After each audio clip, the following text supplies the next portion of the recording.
Hello and welcome back to the Talking Wolves podcast. I'm your host, Matt Cooper, and today we're joined by two Talking Wolves regulars. We'll start with the main man himself, Dave Azzopardi. Dave, how you doing, mate? Have you enjoyed your bank holiday weekend?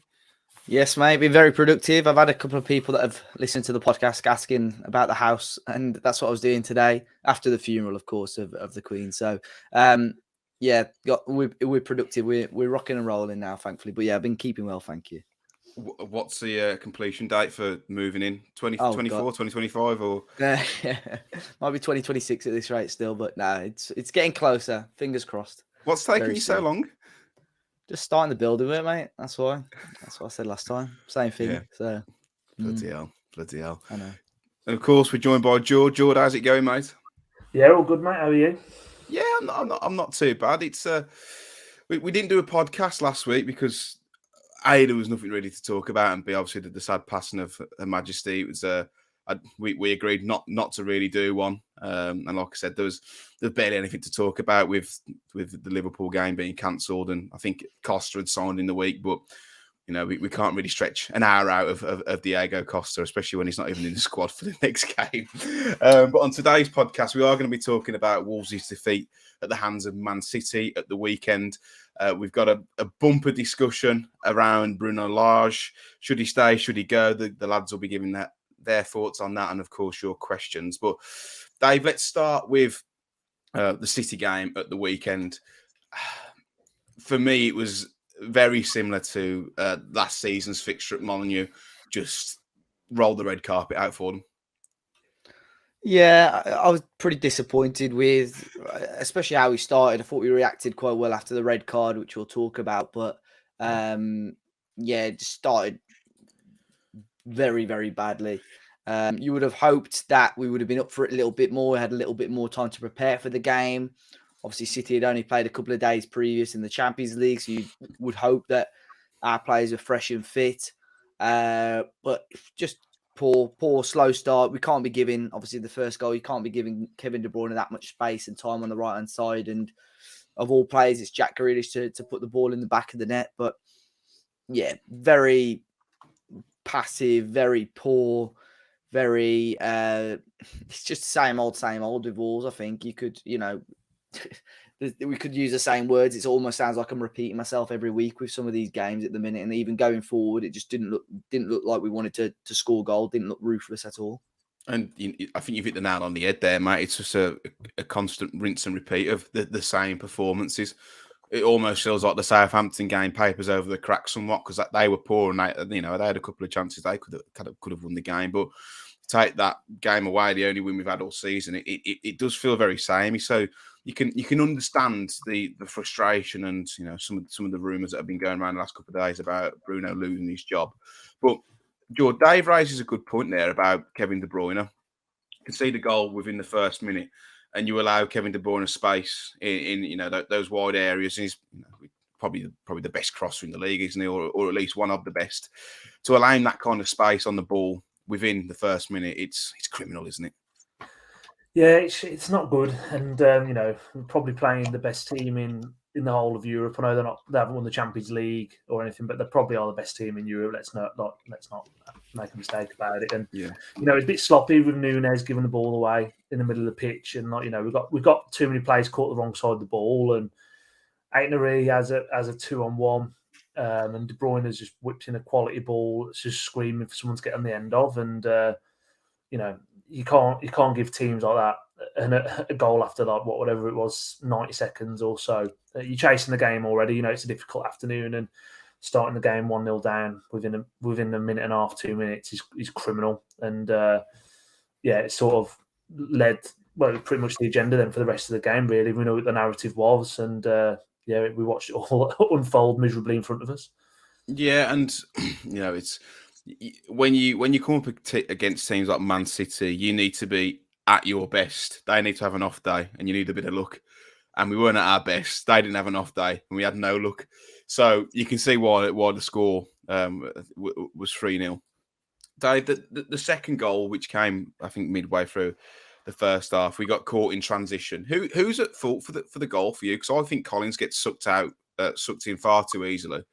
and leaves. But I know on your review you said Kilman was trying to Yeah, jockey him too much. I don't think Kilman was as much, at fault. I think City turned defence into attack quite quickly and almost caught us it's quite rare for us, I suppose, to be out of shape in that back four. I just thought the gap between Kilman and Collins was just far too big. And obviously Haaland picks up the ball and Kilman's backpedaling, and I don't think he's got his body quite in the right position. I think he's jockeyed him okay, but I think he's almost, instead of being sort of jockeying with his front to the ball, he's got his back to the ball and turning away, from Haaland. So I think Haaland's done well there. I think he's finished, he shot across Kilman through. I think he went through his legs, or at least very close to Kilman. So Saul would have seen it late, but it's just such an avoidable goal, I think. And it was just really how stretched the defence was, because we haven't seen that much, to be honest. I was just surprised with how big that gap was in between the two centre halves. I don't know what you think about this, Jord, but I think Kilman's tried to show Haaland onto, I'm not going to say weak foot, but weaker foot, because he's left foot, isn't he? So he's trying to maybe show him onto his right, and it's a great finish. Georgie, what's your assessment of the goal? I think it was just a few errors in like a short space of time. So I think Johnny got beat to the ball, didn't he? To start off with, and then Collins was just alluded to, the gap was massive. And then when Haaland's running at Kilman, definitely body position's all wrong. He almost did his best Roger Johnson for West Ham away at the Etihad impression back at the edge of the box. And I mean, it's a good finish, isn't it? I think people have been blaming Saul for the goal, and the one thing I will say about being there and sort of my eyes was drawn to watching Haaland pretty much all game. The bloke is an absolute freak. He's just. Yeah, I love the bloke. I just think he's arrogant, but he's good with it. And we'd have to do a fantastic job to keep him quiet, and unfortunately we couldn't. So yeah, sometimes you've got to put your hands up to a bit of quality. And again, we could have defended it a lot better, but we've shown we've shown him on his weaker foot, and he's still wrapped it in the back of the net. And what can you do about that, really? Yeah, to be honest, I think we did a good job of nullifying him. I know, especially I worried about individual battles, because you've seen Kilman be a little bit, I don't know, a bit powder puff in some individual battles, and I think the whole back five last year could be, you could point the finger at them for that. But there's a couple of times where he muscled Haaland off the ball and got an header in. So from that perspective, I was quite happy. But Dave, it's all right stopping Haaland, but then you've got 9 other players outfield who can do some real damage. That's the issue. Yeah, I thought the Haaland thing. I know he scored a goal, and it's been a sort of a recurring theme this year. Like, other than him putting the ball in the back of the net, does he offer anything else? And I think if you just watch him on his own, I watch him on his own. You can see the movement off the ball and so on. He really makes life difficult for the defenders. And I thought we dealt with him quite well. Even Neves, when Neves had to drop into, centre back, which we'll talk about, I thought we dealt with him really, really well. And I was surprised. I'm sure most people are surprised that we only conceded 1 when we went down to 10 men. But they're such a quality team. I was watching. Obviously, they had who were the fullbacks. I think John Stones played at right back, and Cancelo played at left back. When they're going forward, and I've always known they've played with these inverted wing backs, but I've never noticed it so much actually when I'm watching them. And I was thinking when they were attacking us, where's Cancelo? Where's John Stones? And literally just sat as central midfielders. The way they play is just ridiculous. So yeah, it was a lesson, I think, for Wolves, but could have been a hell of a lot worse, because I don't think City ever had to get out of first gear, to be honest. You say that about the full-back zone. Obviously, they're good players, but I if I was an opposition manager, I'd identify that as weakness in terms of who you get at. Because Cancelo, for as much as he's a good player defensively, not great. John Stones playing out of position. Yeah, to be fair, I thought that as well. And I thought, obviously, Akanji was starting. I didn't know if it would be Akanji or Stones as the full-back. And I did think, right, whoever's on the left wing here could have a good game, because Stones, like you said, is a good defender, but if he's wide and you're running at him, then he might have a little bit of trouble. But we just never tested him like that, unfortunately. Not enough, anyway. It's frustrating. Let's talk about the red card, Dave. My first reaction watching it, live was how's he sent him off for that? Like, surely they're going to be able to rescind that on the VAR. But after watching it at half time, I felt like a bit of a prick standing up giving the referee abuse because it's horrendous, isn't it? Yeah, it happened right in front of me at Molineux as well, and I was sort of the same as you. I thought, flipping heck, it's a tough challenge. That is good, strong 50-50. Anthony Taylor just got the red card out straight away, and I thought, flipping heck. I think I put a tweet out saying Anthony Taylor's wanted to do everything he can to make make this game Manchester City's. But yeah, someone showed me a still right after, and I thought, yeah, that's a definite red card. So, yeah. Definite red. And I've seen people comparing it to one that Haaland did a few weeks ago. I don't think there's any comparison with Collins got 2 feet off the ground, basically like a kung fu kick. So, yeah frustrating. I think it's quite telling now because when you go onto Twitter and you see like pretty much 95% of all Wolves fans saying, yeah, that's a definite red, given by Manchester's very own Anthony Taylor. But Jord, do you think that the sending off changed the game? I remember saying to you at half time, because you were sat in the North Bank for this one, that I don't want to hear that, the sending off changed the game, we were in the game, we were still fighting, because I think if anything, ridiculous it sounds, it made us look a bit better. Yeah, I think if anything, it changed the game for the better for us as well, because they were literally at that stage, it was cruise control. They were popping it around us, and yeah, it could have been 4, 5, 6 at that point for me. And I think as soon as they went down to 10 men, granted, we had a spell in the second half where people are saying we played well, and even Bruno's coming out saying, we were so brave how we played, and look what we did against the best team in Europe with 10 men. Like, I don't know who they're trying to kid. Like, they were playing in fucking reverse, weren't they? Like, they were just literally, they've just taken a sting out the game. They weren't bothered. They were literally, it was like a sparring contest for them. They weren't that bothered. Like testimonial pace. It was massively, and people want to try and take the positives out of that game from Wolves' perspective. And yeah, granted, we conceded only one when we were down to 10 men. But if Man City wanted to, if Man City kept on the throttle, it would have got annihilated. There's no two ways about it. So yeah, it's one of those things. I think there's a lot of holes to be picked at the moment at Wolves, and we need to book up our ideas quick. Yeah, and I don't think people are annoyed that we lost to Manchester City. I feel like it's almost like just an accumulation of bad performances. But Dave, I've seen Bruno come in for some criticism over not bringing on a centre half and slotting Neves in there for the rest of the game. I feel like with that decision, he's damned if he does, damned if he doesn't. Yeah, I was surprised at the time, because I thought at this point, down to 10 men, 2-0 down, we're not going to beat Man City. It's almost damage limitation at this point. And I thought, he'd bring off an attacker and bring on obviously Mosquera or Totti. But then on the flip side of that, like you said, slot Neves in there, keep all your attacking players on. And then that way it looks like he's still almost trying to get something out of the game. Because I think, like you said, a lot of people were going absolutely ballistic if we're 2-0 down and you bring an attacking player off. So, like we said, we did okay when we went down to 10 men. I don't think City had to get out of first gear. But yeah, to be fair, I thought Neves did an all right job there. Obviously, prefer much further up the pitch, but I don't think he did a horrific job back there. No. I know someone's asked about who plays at centre half against West Ham, but Jord, I think we're right in saying that the Collins, it should be a free game ban, shouldn't it? Dave might be able to tell you as well. I think it's a free game ban because of the nature of the tackle, which any straight red is free game normally anyway. So unless it's last man, unless it's a last man outside the box, and it's just a one game ban, isn't it? But the third goal, though, Jord, I know you said it's a lovely goal, and one of those that you just have to applaud. But I don't know. I just feel like we made it so easy for City. We rolled the red carpet out, and it was just like, bend over and just have a go on this. Like, we know what's coming. Already beaten before we'd even stepped onto the pitch.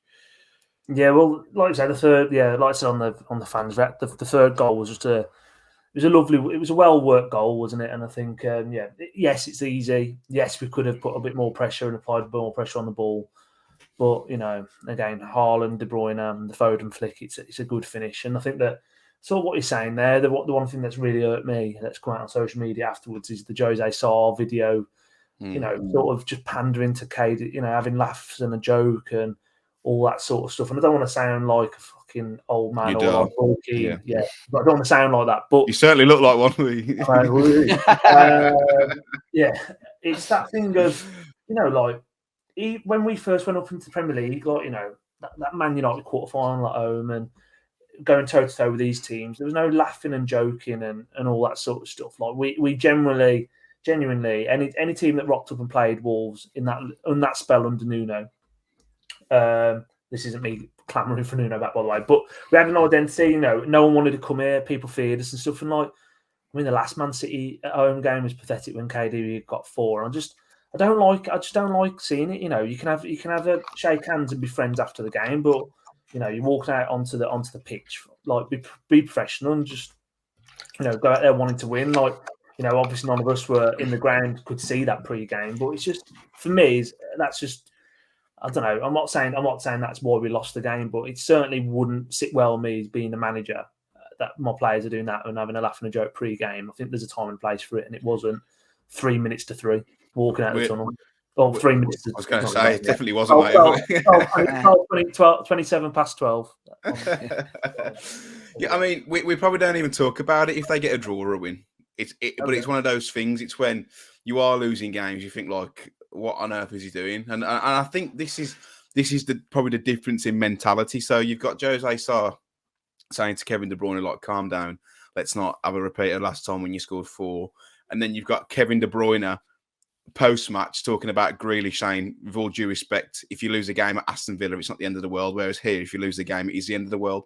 And I think that's probably the difference in mentality. And don't get me wrong, they're a much better squad than us. But Dave, what did you think about that little, that little clip? I'm not particularly too fussed about it, but I see why Jord's a bit pissed off. No, I can see both sides of it. I think by the time I'd seen it, it got to a point where on Saturday evening, I'd had enough of social media and Twitter anyway. I think after games like that, and I'd seen some of the comments straight after full time, I thought, I'm probably going to stay off Twitter tonight. So I'd seen it at a point there where I'd almost tried to forget what happened at the game. So it didn't irk me. It didn't bother me that much, if I'm completely honest. But I can also see it from, like Jord said, like a coach's point of view.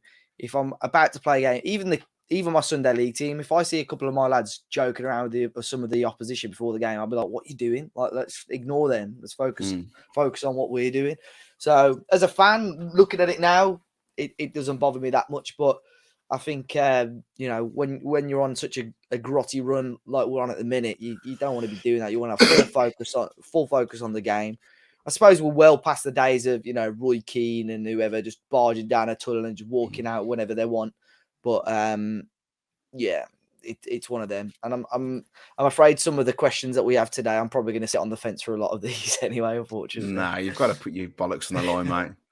You've got to put your bollocks on the line with stuff like this. But though, if you're Kevin De Bruyne and you're in a tunnel and the opposition says last time you were fantastic, none of that today. You'd your confidence is probably already there, but it just goes that next level. It gives them an edge, and I don't know. I think it's beta mentality.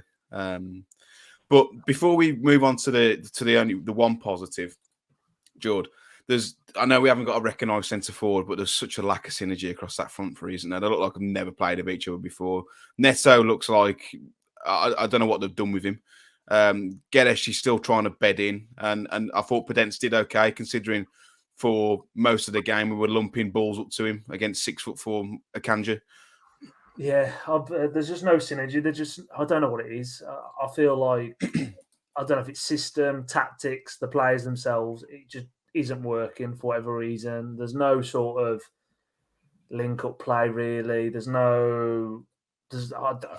just devoid of ideas, confidence, skill, quality. I feel like Guedes had a few moments against Stones, and like I say, Podence had a few flicks, and I thought he did okay himself actually as well. Like you've touched on there. Neto for me just an absolute waste of space. Like I've had enough of the bloke. He's literally pissing me off so much at the minute, and I'm trying to be polite here, but was going to say, it's very diplomatic of you. No, I'm not going to sit up quite on the fence like Dave, but he's like pissing. Like I just don't like the attitude of the bloke. Like he's got the ego of Haaland, but Haaland scored 11 in 7 or whatever it is. Daft like he ain't even hit a fucking shot on target yet. Like the bloke, honest to God, like I don't know if it's the Arsenal talk. I don't know. I've just got no idea what it is, but he's got such an inflated ego of himself at the minute, and for me, he's not in our strongest 11. If everyone was fit, I would not be picking Pedro Neto, and that's a stark contrast from this time last season where I know he had the knee injury, but if he was fully fit, he'd be the first name on the team sheet probably. So. And we've discussed this a few times, Dave. I'm of the opinion still, like unless you switch him onto the other side, he's fucking useless.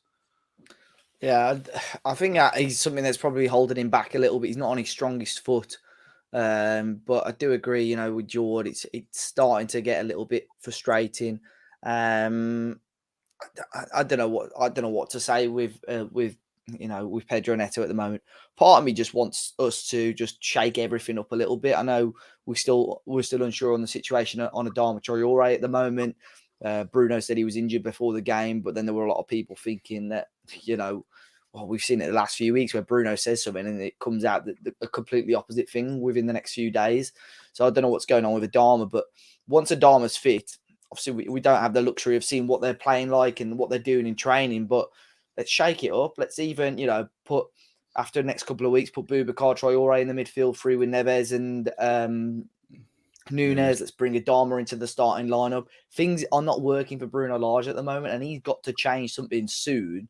Otherwise, he's really going to be, if it isn't already, his job is going to be on the line. Yeah. Exactly. So he's got to.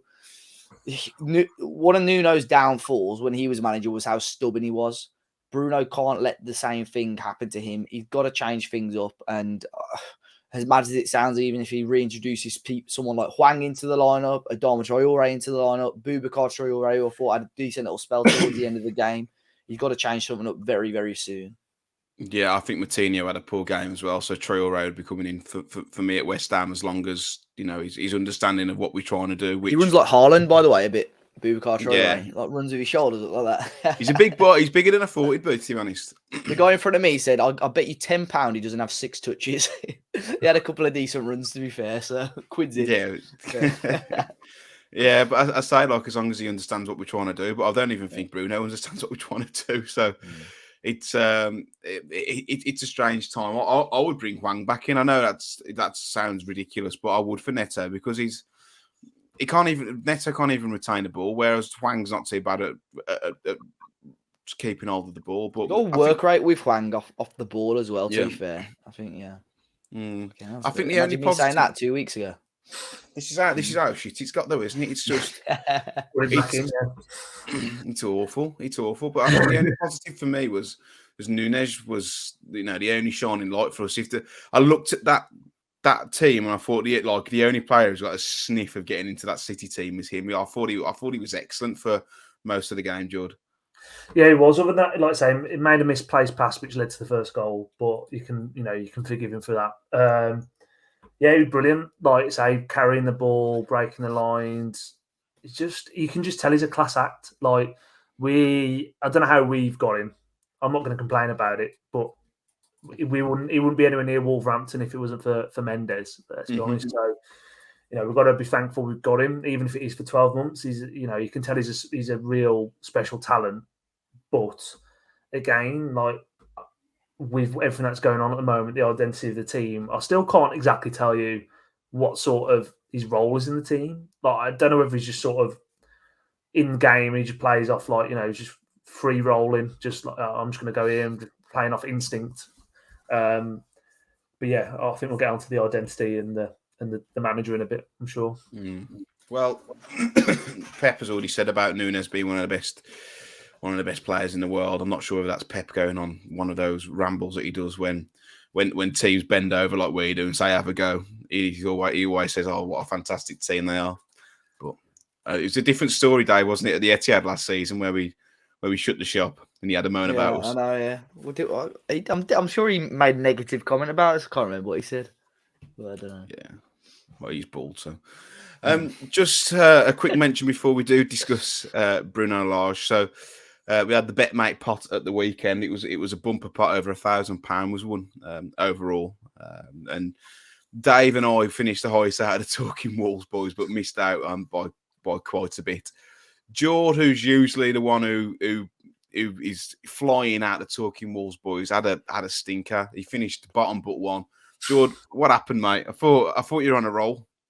I picked Wolves players, didn't I? I put my bollocks on the line, and Dave, take note, mate. Your bollocks on the line. Get your bollocks on the line, and everything went wrong. I think I captained Nunes, vice captain Guedes, and had Nathan Collins playing. So, even after 90 seconds, when you got Sarr, Kilman, and Collins, and you're hoping for a clean sheet, that's the Betmate over, unfortunately.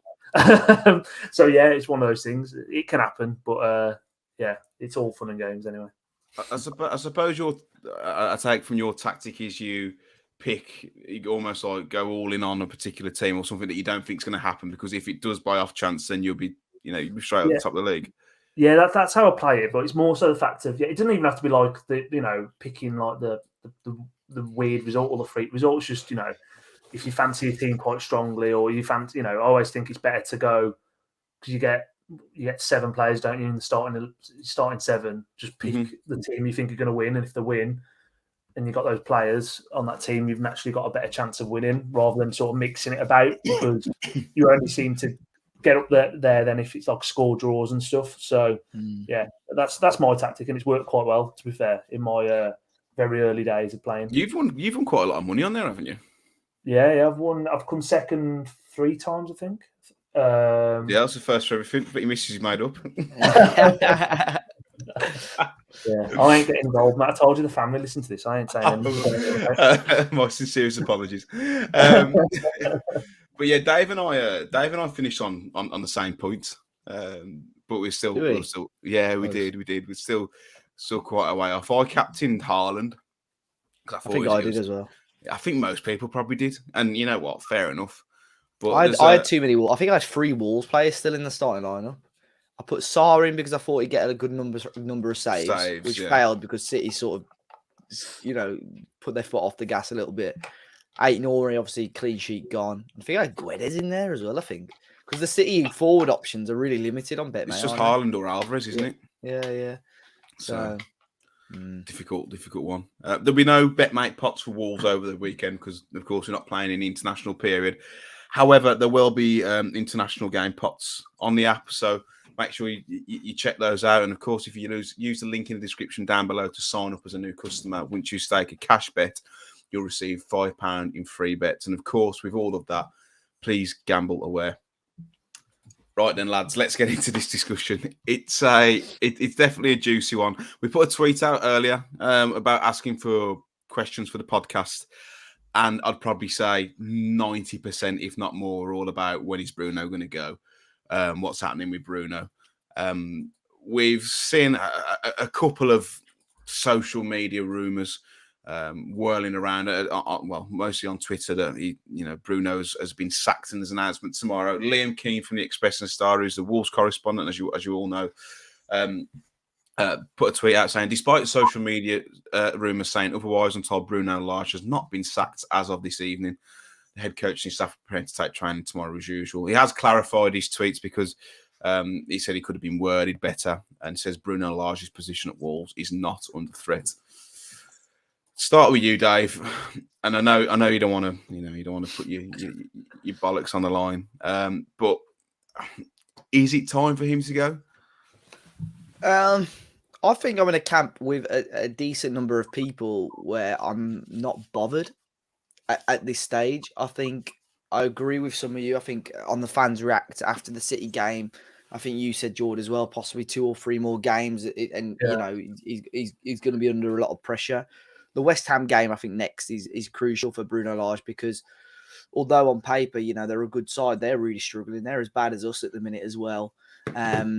Chelsea's going to be a difficult one, but then you've got Nottingham Forest, which, again, are even lower than us in the table. So, for me personally, I don't think it's a difficult one, because you think international break, you got a week and a half, whatever. As a club, if you wanted to sack a manager, it's possibly a good time, because you've got a little bit of time to sort things out. but I still think he deserves a little bit more time because I think he was shafted a little bit last season with lack of funding in certain areas. I think this season he's been very unlucky in regards to injuries and obviously the new striker situation with Kalajdzic. He got injured. But I think by the West Ham game, Jimenez should be back or Diego Costa should be fit. And then he's got a very small period to prove his worth.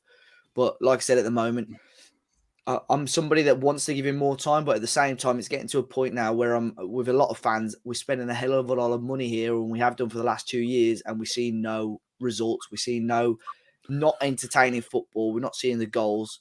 So, yeah, things need to change quite quickly for Bruno Lage. You know what, mate? I thought you were going to be sitting on the fence a lot more, but you've actually, that's quite a good answer. So I write that. You haven't got splinters in your arse. Yeah. But just because you think just because you think you should have more time doesn't mean you're Bruno in. I get that. Yeah. It just. My other thing as well is, which I'm sure we'll talk about, I just can't see anybody out there on the market at the minute either, management-wise, that excites me anyway to change things up. But obviously, I'm sure we'll come on to that in a sec anyway. Yeah, we will. Jord, I'm going to ask you the same question, mate. Is it time for him to go? If you're putting a gun to my head, I think so. I know when the fans react, I said immediately after the game.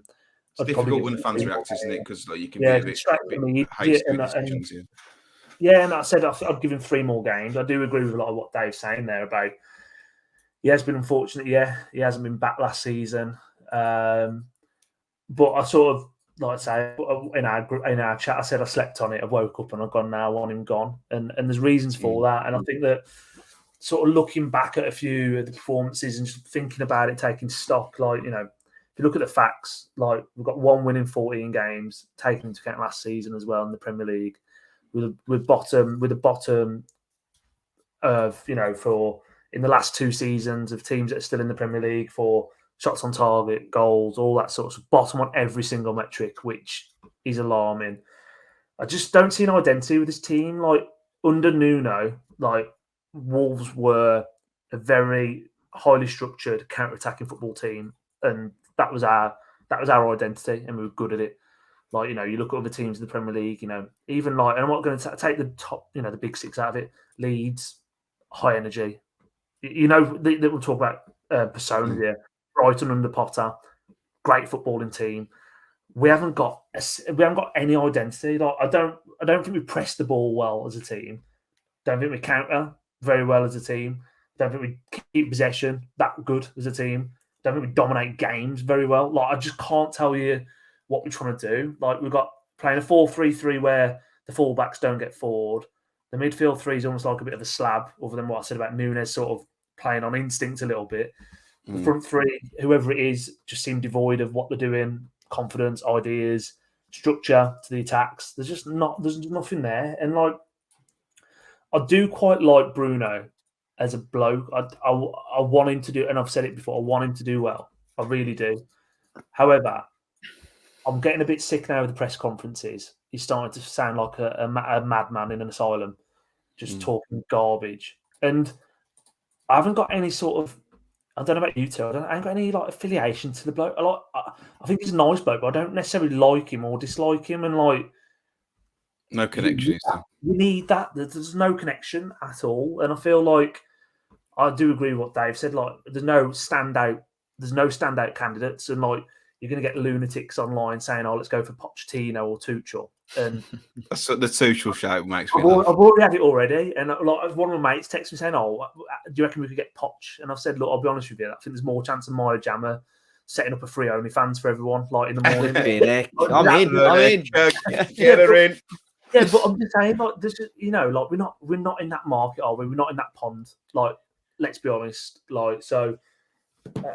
I do agree. I think you look at it and you go, right, you get rid of Bruno, who is there out there. I think if Lopetegui had been sacked the weekend, I think that change would be happening in the next 72 hours because there's no compo to pay then to just sweep him and pick him up. But the fact is he's still employed by Seville. We know he's on a bit of a, hanging on by a thread himself. Are we going to want to pay a couple £1 million in compensation? Probably not. And you've got like Amorim, we're not going to pay the 15 million euro, are we? It's more than that. It's like 25. 30. Yeah, Is it yeah. more than 5 mil? Yeah. I don't think he'd come anyway. No, No, chance. of course not. And then you've got like I've seen Sean Dyche. I'm just like, he did a good job at Burnley, but someone will take a punt on him. But it sounds like a science experiment for me if it would work or not. And the only one I think actually I'd quite like who's managing in England at the moment, who's realistic or potentially slightly realistic. Again, we're getting Thomas Frank. Who could? But nah. But I don't think we could get him. But I don't. But he wouldn't leave Brentford for Wolves. I know that, Dave. I know that. I think he'll get Spurs. Well, after that's what I'm saying. Like, I think, that's the only one I can see that potentially we could possibly lure, and I don't think we could. So I don't think so. I don't either, to be honest with you. So, but he's a proper wanker. What I'm saying to you about Lage, though, at least Frank's a cock and, you got a bit of identity about him. Do you think as well with Lage, the whole, fans are saying we had a connection with Nuno. But at the end of the day, we know what Nuno was like with the press. We know what he was like with other people. We know Nuno was a bit of a cock with other people as well. Do you think that fans think we had a connection with Nuno just because we were winning football matches? Yeah. Yeah, I know what it was. Football fans are fickle, aren't they? And we were a winning football team. And, he did some good things. Like he donated some money, didn't he? To, there's all the press and stuff. And, it's always one of, there has been rumors. It's been well articulated and in circles that he wasn't the most pleasant of blokes behind the scenes, but because he's winning football games, you can get away with it. At the moment, we're not winning football games. Bruno's not saying he hasn't got a personality, but he's a bit vanilla, and he's not an arsehole that you can get behind, nor is he a happy clapper. What do you mean by that? I know exactly what I mean by that. Don't put any words in my mouth. I just think it's stale, and I'm bored. I'll be honest with you, I'm bored of watching Wolves at the moment. Really bored. I think if Bruno started fist bumping at the end of a win, I mean, granted it wouldn't happen. But we haven't had any. That's the thing. Yeah, I think we would. If he won more football games, we would. But we don't, do we? It's a domino effect, isn't it? Like, I don't think. Obviously, I think he's culpable. I don't think the team are doing it on the pitch. I think the atmosphere at Molineux is flat, awful, to be honest with you. But again, it's been a little bit better this season, but still not great. I think it's awful. It was dreadful against City. Yeah, dreadful. But again, like the fans, the team aren't giving anyone anything to cheer about, are they? It's just there's so much. The full circle. Yeah, of course it is. Yeah, there's a lot of mitigating factors where at the moment it's just not right at all, and teams are coming to Molineux, and no one's scared to come to Molineux anymore. A lot of teams come to Molineux and play us off the park, so massive issues. The ultimate respecters at Molineux at the weekend doing a 90-minute silence. Thought it was paid great homage. You don't know when you can see the first minute goal. No, but it's. I think it's dire at the minute, and I sit in the North Bank, and I don't sing, and that's always been the North Bank, but. You're relying on the South Bank to get going, but it's what is it to sing about? It's shit, turgid football. You can't blame them for no atmosphere. I don't think COVID helps. Empty stadiums and coming back, but Molineux used to be a cauldron. I used to think, and I was the first one to call for Nuno's head, or one of the first. But for a good year and a half, I genuinely thought we could go toe to toe with absolutely anyone and give them a game. When we were in Europe, across two legs, we'd beat anyone in the world. We could, genuinely, And now look at us. It's crap. And another thing about that connection, Jord, I think Nuno gave little sound bites such as the dreaming is for free and all that, which to me I think is sort of bollocks. But for a lot of fans, they buy into stuff like that and they feel that connection and they feed the pack. But to some journalists, Nuno was a nightmare behind the scenes. To some staff, he wasn't very pleasant. Whereas Bruno, from a journalistic point of view, is by all accounts a pleasure to deal with. He's fairly good around the place. Now, John Ruddy said he needs to work on his man management, but I don't know. Like you said, Jordy, he might just be just really vanilla. I don't know. It's difficult. Could be like that with the players though as well. Just too safe. He's like a politician, isn't he? As well with what he says. That's why he's been a coach rather than a manager for a lot of his career as well. Because no doubt he's got stuff he wants to implement, and there's no doubt he's not, not a good coach because of, you've seen sort of the kids he's brought through, Felixes of the world and alike and that. But because you're a good coach, that makes you a good manager. And that might be part of it as well. Just need someone above him. You usually have a blend of, as a manager, you're solely the man management. You make everything tick, and then you have your team around you as your coaches.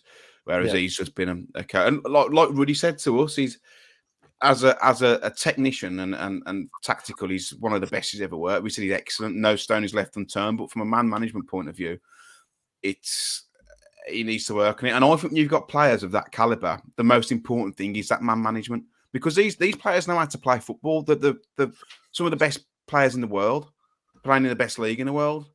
But it's how you manage those individual personalities. But where do we go from here, Dave? Who would you want to replace him if he was to go within the next 2 or 3 games? Because I think that's probably what's going to happen. I'll look at the West Ham game and the Forest game and think, well, if he doesn't get results out of these, then he has to go. It's like I said earlier, I can't. And on the market at the minute, there's no one that I think, oh yeah, like he's going to be great for Wolves. I think the one that we've most recently been linked with earlier this year was the current Rennes manager. I think his name's Bruno Genesio. Yeah, Genesio. Yeah. So he was very randomly linked with a sort of mid-March, I think it was earlier this year, last season. So that was a bit of a strange link.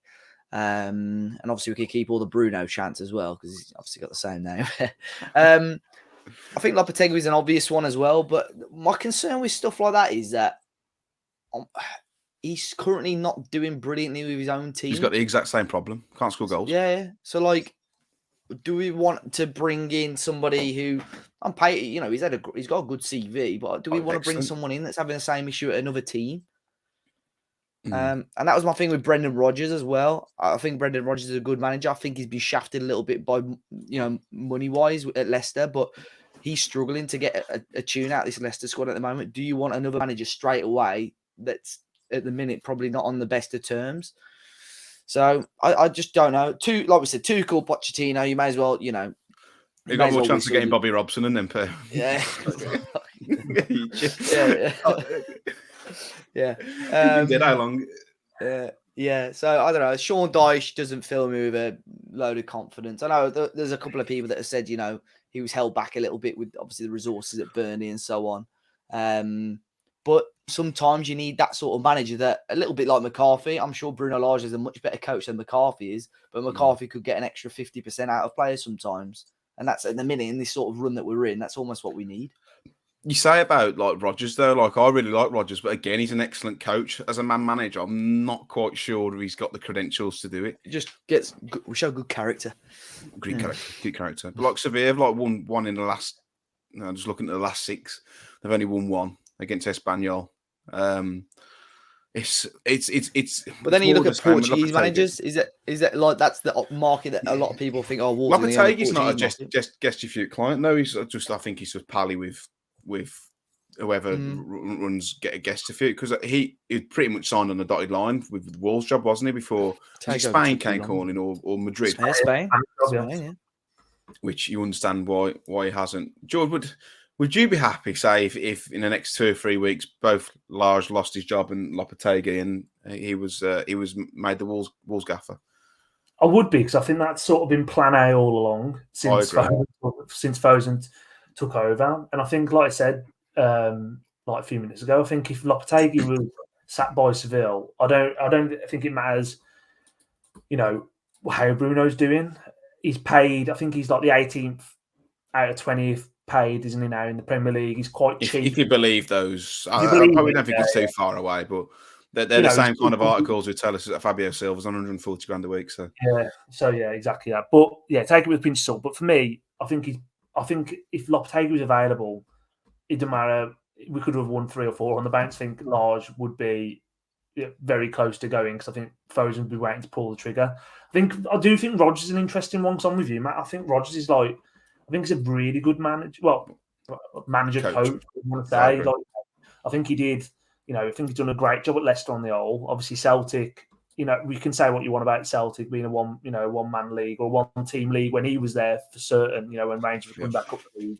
But he did a good job, taking nothing away from him. And I thought he did a decent job at Liverpool, to be honest with you, until he lost the job as well. So if Rodgers become available tomorrow, I wouldn't be averse to that either, but he's going to cost you a fair amount of money, I'd have thought, to get him in the club. Well, I know if Rodgers gets sacked from Leicester, it's going to cost Leicester about £10 million. And again, it all comes down to that compensation, doesn't it? It's, Wolves aren't going to pull the trigger on Bruno and go and get Lopetegui from Sevilla because of the compensation. They're probably all edging the bet, thinking, right, one of them's going to go here. 100%. So you're right, Dave. What? Yeah, I'm just looking at the. Oh, he's like pull the face. No, I've been looking at different managers, Portuguese managers that are out there that I don't know. I'm sure it's. I think he's managing in France again now, isn't he? Or am I wrong? No, that's Fonseca I'm thinking of. Villas-Boas is weirdly taken a ever since he left. Was he at Lille? I think he was at Marseille. He's at a Marseille. Sorry, yeah. He's like a race car driver or something now, I think. Yeah, he's doing that. But again, he's another one that I think is a very good coach as well. Reads the. I think he's another sort of Bruno Lage type. I think Conceição at Porto isn't 100% happy at the minute. We were linked with him before we got Bruno Lage as well. But I just don't know. But you know for sure, Fosun will have something lined up. If Bruno Lage does go, if he goes, then they'll have something lined up.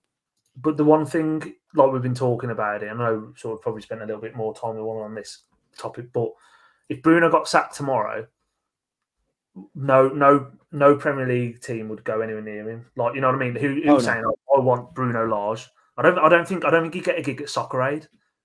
Like managing the World 11. I generally don't. There's no one, even Championship club, I don't think Bruno Lage would be anywhere near the top of anyone's radar. And that's possibly, that says a lot to me. Like no one's going, we want Bruno Lage from Wolves. That was my next question. Does he walk in? Does he? No, it's all right, mate. You're ahead of schedule. But does he get a Premier League job next? And I don't think he does. We had a fantastic.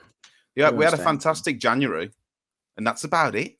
This year, like January was unbelievable. And apart from the first 3 games last season where we didn't score a goal but looked good, it's been shit. It really has. When you deep it, yeah.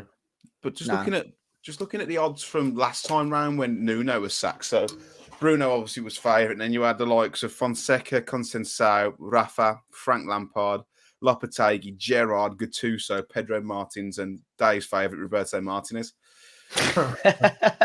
Which is kidding me. I mean, it's not great, is it? All of them, I think, are pretty safe in their jobs, bar Benitez, who I don't want, by the way. No. Or move to different jobs. I think Fonseca's managing Lille now. I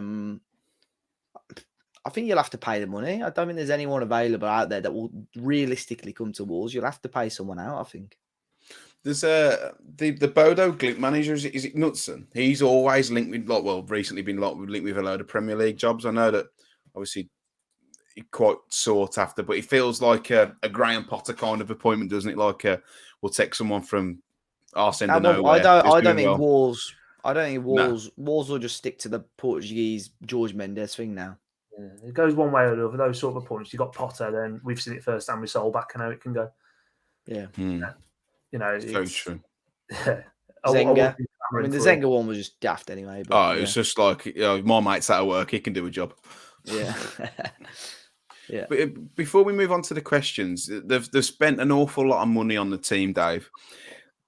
Do you think that that's another reason why they're not so keen to pull the trigger? Because they've spent all this money and to sack him after 7 games may seem a little bit daft, but I don't know what you think. But I see it as if you're having an extension done on your house and you've got all the materials, and the builder comes in and after day 1 he ain't got a clue.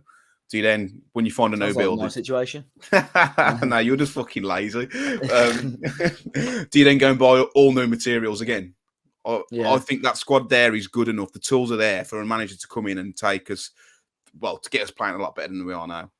Yeah, I think so, and that's probably what Fosun realised. I think you could have, any manager in the world should be able to get a tune out of players like Matheus Nunes and so on, because he looks fantastic. And I think a good manager now, if Bruno's to go and we get someone in, they could get a real tune out of this squad.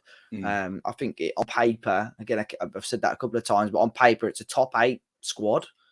Like the first 11 is, and we said how many times midfield 3 is amongst the better in the Premier League. So yeah, I think the squad is absolutely fine. The striker situation is obviously the one with an unfit Raul Jimenez, an injured Kalajdzic, and obviously Diego Costa. We don't know what's going on with him. But yeah, Bruno really needs to get something out of this team within the next few weeks. But it's a good enough squad for any manager worth their salt to get a tune out of. I tweeted on the 28th of August, so what's that, 3 weeks ago? Fans are pinning their hopes on a new striker coming in and fixing all of our problems, but I can't see it happening. I think it's a system problem. I still feel exactly the same. I think we could have Haaland up top and we still wouldn't create any chances, Jord. Do you think it's a system, isn't it? But I also think that I look at that team and think perhaps players maybe know something's coming in the next month. Not down tools, but there doesn't seem to be that togetherness, which we've seen before. No, like you say, it's a system thing, which is that on the players?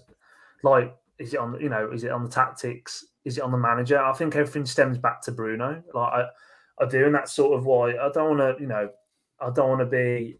That's why I haven't put anything out on social media about I want him gone because I say core of it. I have got the bollocks, mate. I'm doing no, you haven't, mate. Get it out then, lad. Get it out. Get your phone out now and tweet it. Just hashtag Bruno out. Yeah, Bruno out.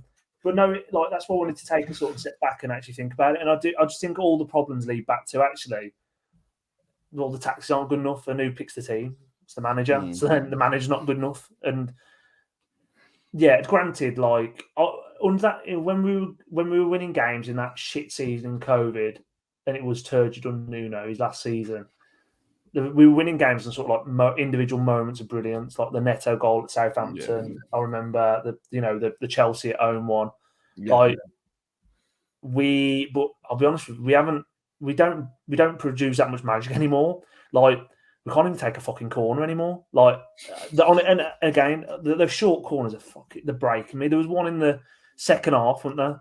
And it's like you just know what we're gonna do. Like, why are we the only team in the Premier League who can't take a fucking corner? Like, it just honestly, like even a short corner, everyone else does it well. We like play like a real like hospital pass back to someone, and it's just like, what are we doing here? Like, yeah, like I say, I've just had enough. I'm so glad it's international breaks. I've had enough of this team at the minute. Can't be on. Yeah, I think it's, if you look at the general consensus, this is the strongest I've seen it turn on Bruno. Most are saying they want him out, and I think those are the ones who are saying give him more time. Are those who have already nailed their colours to the mast, and even if they thought it was time to go, they wouldn't admit it because they're trying to save face. So it is a difficult one. But what I will say is, and I'm sure you can echo these thoughts, lads, we want the manager to succeed, not because it's Bruno Lage, because we want to see Wolves winning football games. I don't care who it is or where they're from or who they've played for before. If they come to the club and we're winning games, that's enough for me. And unfortunately, it's just not been that. So international breaks probably saved his backside a little bit. So, we'll see. Watch this space. Moving on to the questions. There's not many questions this week, lads, because, and I say like all the questions were about Bruno, asking whether he's gone yet, and some quite nasty things said, which we won't repeat. But S has asked on Twitter, who plays centre back against West Ham with Collins being suspended? You probably say Totti, but I think you've then got two left. Yeah, possibly Kilman onto the right and then Totti on the left. I think Totti over Mascara for now. No chance to bring Denayer in. Don't know. Again, Bruno, the way he was talking in the press conference sounds like he's still on about it, but I don't know. Yeah, I at present it'll be Totti, I think. What about you, Jord? I think that Denayer is going to be asking for another $5,000 a week on the offer that we put on the table a couple of weeks ago to me. It was interesting because Mosquera was the one who was like lined up to come off the bench, wasn't he? Because he was obviously warming up in front of us, Matt, and he was the one who stripped off and he come back out with his bib on. I wouldn't actually think that Totti's probably next in line, but there is obviously something in the fact he was going to pick Mosquera over Totti that he feels like Needs Kilman on the right didn't work. Yeah. But it wouldn't shock me at all if Jason Denayer is at the club in the next 72 hours and they're just paying him a wedge. Just we're desperate, aren't we? Same with the striker situation. We're desperate now. And again, not saying that Connor Cody is the answer who should have stayed at all. But, oh my God, what's coming no, next? No, you've let you've got to think about it. Like we've let Bolly, Cody, Sace go in the one window. Yeah. And that's what's killed us. Like and whatever you think of them as footballers, I don't think any of them are good enough, to be honest. But you've got to keep one of them for me. Because now we're fucked. I think they've already spent the Denayer money on Costa, though, because that was Denayer was before Costa. Because he's probably going to be on a sizable chunk, Costa, isn't he? He's probably going to be on like 40-50k a week, I'd imagine. Probably. Probably. And I'd imagine that's probably what Denayer's probably after, maybe 60-70, which I think they said was it 40 grand a week they were going to pay Craig Dawson, something like that, and then Denayer's entourage knew that, and so it sounds like Wolves probably aren't paying him as much. But I think I've said before, free agents always expect more money because you're not paying a transfer fee for them; they want a sizable wage. So fair enough. That's probably where the sticking point is. Yeah. Amar's music show has asked, and this is probably going to one for you, Jord. Why do we keep doing these terrible short corners as nobody at the club realise they never work? I don't know. I'm the same with Amar. They're fucking awful. And I don't want to sound like an old bastard again, but what's wrong with just putting the ball in the box? Like, you know what I mean? Like there was that short corner. I was watching Kilman. He was absolutely fucked trying to get back. He's like jogged, like he's been peppered for 70 minutes. He's jogged into the box and then played the short corner to Moutinho. Moutinho's hit it like a fucking putter back and broke on it. And Kilman's there, just put it in the box. Just honest, it breaks me. It absolutely breaks me. You got all these teams that have got set piece coaches, and they all seem to be fantastic off the dead ball. We are. I'm not going to get myself cancelled. We're just not very good. I don't mind the short corners, but also, what's the point in putting a ball into the box when you've got one player over 6 foot? Yeah, but when have we ever scored off a short corner? I can't. You tell me when we ever. We have. Yeah, I can't remember when. It was a long time ago, but we have. We have. I don't mind it because it creates a better angle and it shifts players about. It does, man. But when they get the weight of the pass right there, and they granted, but I'm not talking about fucking about with it and going back to Jose Sarn. Like, I mean, when it's executed properly, I prefer a short corner because the angle's better to whip a ball in, and it's more difficult for a player to read that cross because the ball's in possession. It's in play. Whereas you think though, for a group of players that coach and train something, you would expect maybe 1 or 2 decent sessions on set pieces a week. The fact they still can't perfect it on a fairly regular basis. I'm not saying we're going to score off every corner, but we're not even getting close to scoring a goal. I saw some data this week about set piece efficiency, and we're near the bottom of the league, which wouldn't surprise you. I think I was watching the Leicester game the other day. Leicester have conceded the most set pieces, I think, in the last 2 seasons, and the camera clipped to their set piece coach just sat in the dugout. Like they've got a coach just for set pieces. Tony Roberts, he's meant to do our set pieces. He does he does ours, yeah. Because we didn't concede a goal from a set piece for was it?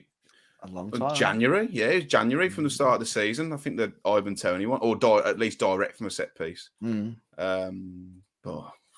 it's not great. Richard Fletcher has asked: is Molyneux over emotional with referee calls? The crowd seem to be angrier than ever about every little call. In my opinion, it's rubbing off on the players who are not playing with their heads. Or whoever. Go on, Jord. I don't necessarily disagree with that, but again, that comes down to the performances aren't very good. The performances aren't very good. The crowd antsy because the performances aren't very good. The team's antsy because we can't hit a barn door. But I do feel like on the weekend, taking that Man City game into isolation, we've said it already on the pod. Anthony Taylor, I tweeted about it as well. He was looking to do something that game. Every little niggly foul against City, they got him. Every one against us, we didn't get him. Yes, it was a red card, but he couldn't have got that red card out quick enough. And it just I think taking the Man City game into isolation, I think we have got a point there, but the crowd are antsy about it and emotional and overcharged about it because we're not winning football games, so it's every little edge you can get, isn't it? Yeah. No, I think that's right as well. I think you get that at most other grounds, but it's sort of added at Molineux because, like you said, we're not getting the results. Was it before the third goal where Matinho had the ball in the corner, and I thought it was a foul, and obviously Taylor gave Jackal, and they went down the other end, and I think they scored off that attack City. I can't remember. It would have been very near that moment, but there was that moment when Matinho had the ball in the corner and went down, and City regained possession. Yeah, but then I thought, guarantee any other Manchester City player down the other end is given a free kick straight away. He's a man. No, like surely you can find another referee to referee a game between a Manchester team. Well, I don't know how. Apparently, he supports Bury or they don't even exist anymore, do they? What's that about? But that's how they pick that's how they pick the refs, isn't it? Because we've had like West Midlands-based refs manage. We've had Andre Mariner's Villa, but he obviously can't do Villa or Blues. Well, he always. I met him before. He said he always liked coming to Molineux. To be fair, I don't think he's an atrocious referee, Andre Mariner. I mean, there's worse out there, but if you're from in and around the area, you shouldn't. Mike Dean could do Liverpool as well. I know he's Tranmere, but still, you got. I'm pretty sure he told them he supported a Scottish club as well, Mike Dean, when he first joined. Finn will be able to tell us because he's got family. There's some good on Under the Cosh a few weeks ago. They did one with that ref. Jeff Winter? They've done one since with a Football League one. And he said that he was from Sheffield and he just didn't... He refereed still Sheffield Wednesday and Sheffield United games. He said he reckons as soon as he went on the pitch, he had no bias towards anyone whatsoever. I think it's bollocks. Yeah.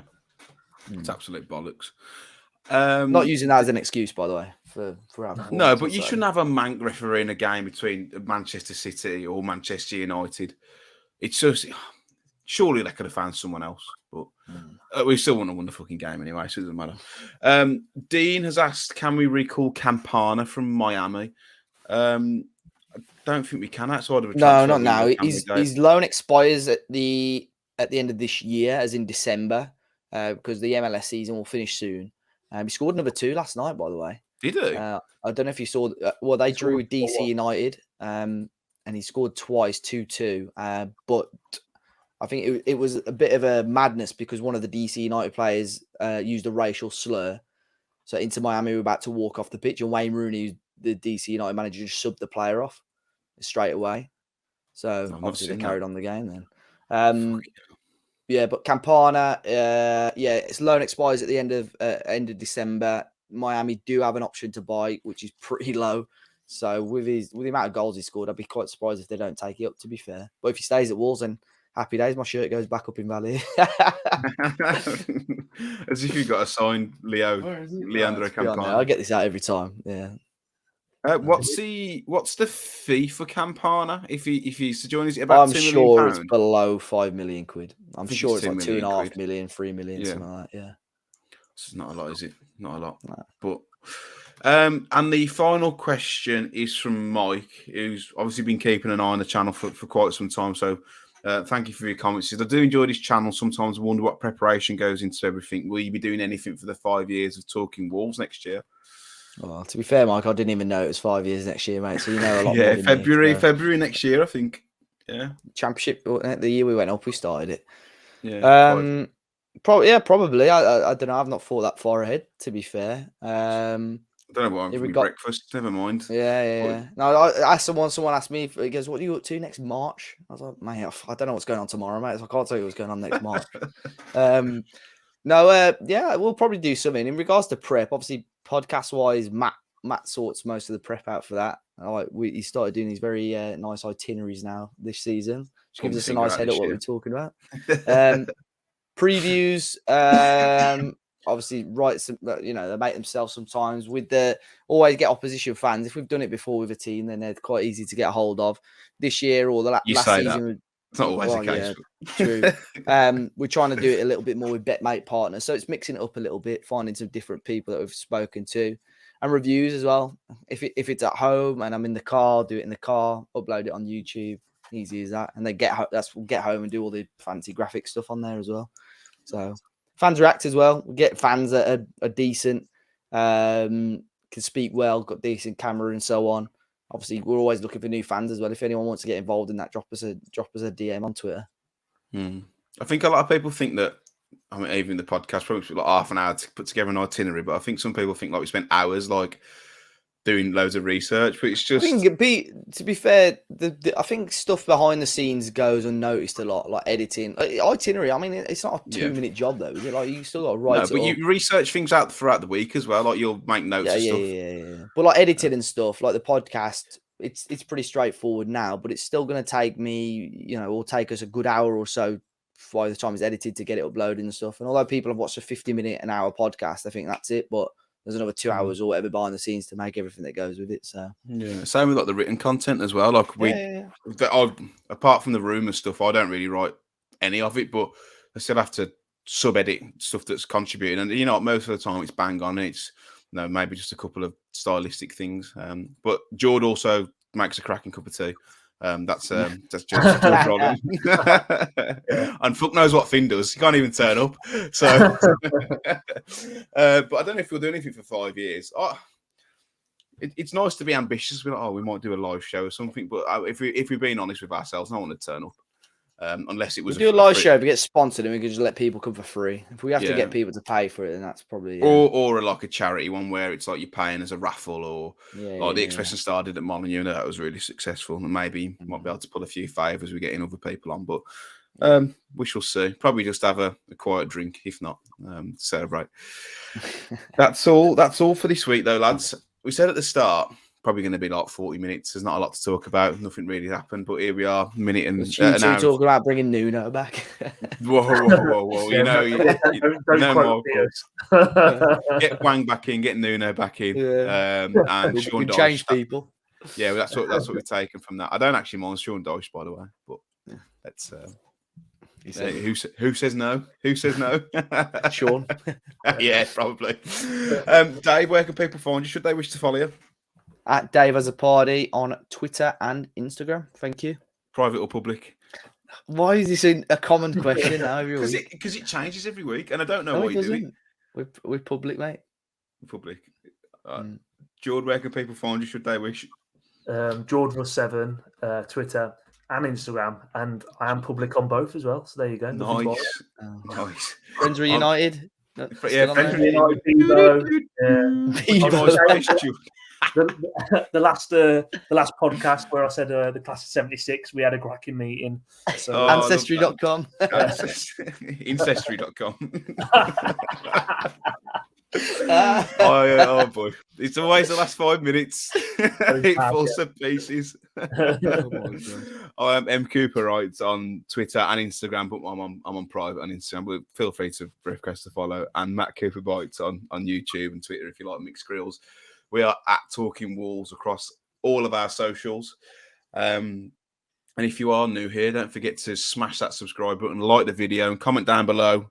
What are your thoughts on the current managerial situation? Do you think Bruno should have a little bit more time, or do you think he should go? But until next time, enjoy the international break. I know you don't usually, but we'll be back very, very soon.